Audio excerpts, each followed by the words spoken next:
In today's video, I'm going to teach you how to change file drive in Jupyter Notebook.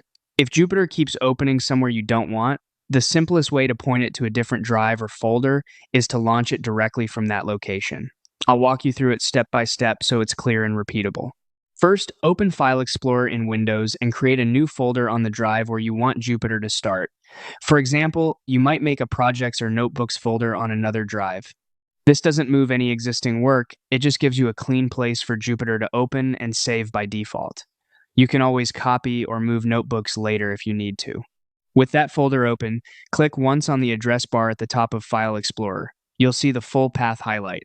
This is a quick way to interact with the folder without browsing through menus. Now, simply type Command in that address bar and press Enter. Windows will open a command prompt window that's already set to the exact folder you chose. You'll know you're in the right place because the prompt will display that folder's path.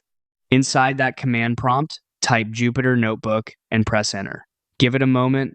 Your default web browser will open to the Jupyter interface, and the file browser you see there is now rooted in the folder you just created.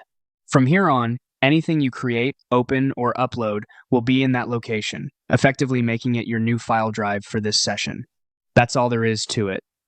You can repeat this process anytime you want Jupyter to start in a different place. Just open the folder, launch command prompt from the address bar, and run Jupyter Notebook.